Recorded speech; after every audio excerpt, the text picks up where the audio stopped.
Okay, I'm still here working on the Outlaw and the Robbin Hood Fink. I've got him back there. I've got him put together and cleaned up the seams a bit. I'm just waiting for paint. I've got the wheels done. I painted them with the black craft paint, and then I brushed on some uh, Tamiya rubber black on the tire parts. And of course, I got the frame here from before. I got the engine all done and the transmission added. The little dagger handle or sword handle shifter on there. A lot of small chrome parts. I had to scrape off the connecting points and glue them with the Tamiya extra thin cement.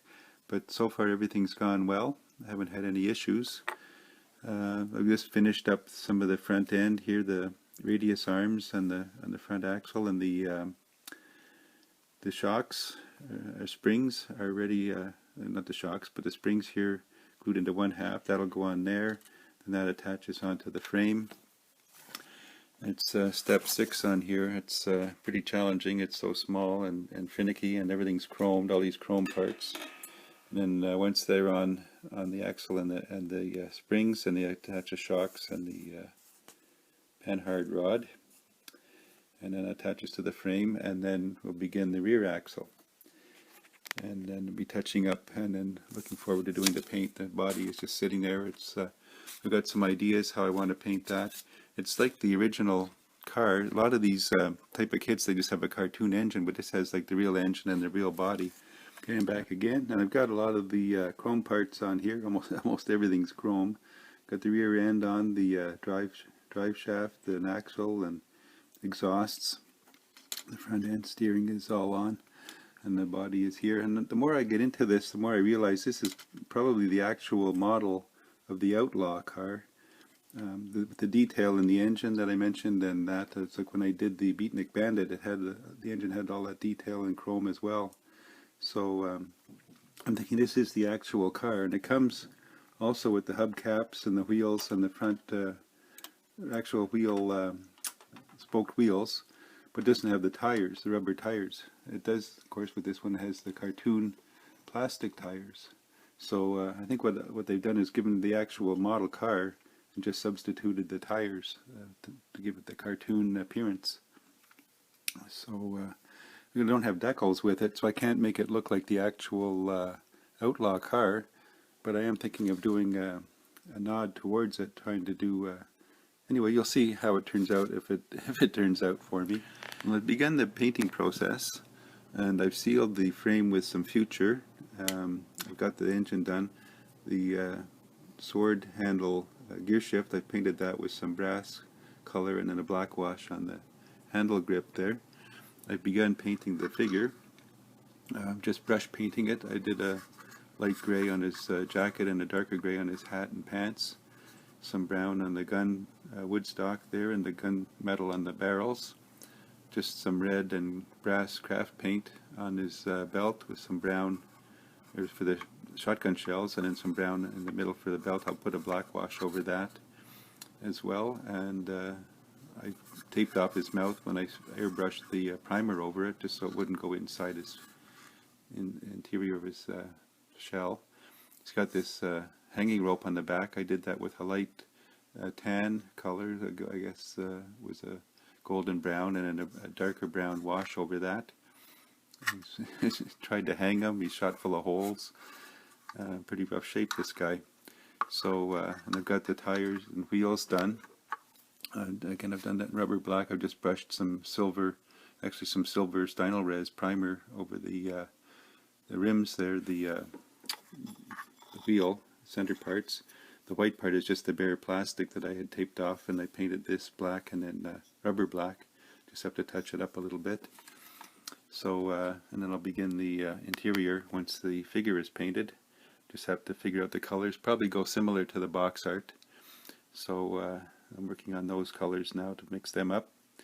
Got his boots done as well in the dark brown with a bit of a burnt orange wash over them. So I'm enjoying the brush painting on these figures and seeing them come to life. I've got a quick update on the progress report here on the Outlaw car. I've got the engine in, suspension and everything was done first, as you saw previously. and steering and mufflers and everything, exhaust. I went to put everything went in fine. I went to put the motor in and line everything up. I got the gear shift handle. First I had that in backwards, so I had to break it off and turn it around. When I went to put the engine in, it mounts on the frame here. There's 2 glue points, and it goes in and attaches to the axle, or sorry, the drive shaft. And when I did that, a lot of things on the back started breaking off. And there's this bar here was put on when I did the frame, and there's 2 pins sticking down with little slots in them that I didn't notice before. So I assume that the there's notches here, little tabs on the side of the transmission that go into those notches. So I had to break this off. You can see where it was glued here, and move it back about 1/8 of an inch. And when I was doing that, of course, everything else loosened up and broke off back here and had to be re-glued.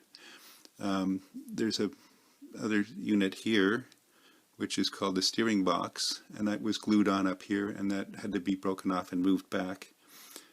So if I was doing it again, I think first my tip would be to strip all the chrome off and maybe repaint everything, but I don't really have a good chrome paint, so I didn't do that because there's a lot of scraping and gluing points, but I did all that. But I think if I was doing this again, I would put the engine in after building the frame and then add the steering box and the engine mounts here, transmission mounts, cross member, and try and get things to line up. Hopefully changing this, removing this here and moving it back a bit isn't going to affect the body going on. We'll find out as we go along, I guess. I hope that won't have any repercussions down the line. Everything was going together perfectly up until then, and when I put the engine and transmission in, things just didn't quite match up. So we'll persevere and carry on. Okay, well, I'm heading back into the paint booth. I've got the body here and the front and fenders, upper and lowers, just as with Aztec white pearl over the white plastic, and it's sealed with Future. So give it a bit of a sparkly finish. What I'm trying to do is, I don't have the proper colors and decals, so I'm going to take some Aztec pearl, sort of a purple metallic, and or pearl I guess, and I'm going to try and just spray along the edges and give a bit of shading around the edges here, and hopefully that'll turn out as a bit of a artistic design on the body frame, on the body shell. Okay, so here I am back a few minutes later, and with the Tester's Aztec Pearl Purple went on nice. Got with the airbrush just around the edges. I think it came out pretty good. I'll just seal that up with some Future, and that'll be done. We'll put the bumpers and lights and things on it eventually. So it gives me a bit of a customized appearance without using decals. And I got the white pearl underneath and the purple pearl on top. So it came out pretty good. Trying to experiment a little bit with some of these custom paint jobs.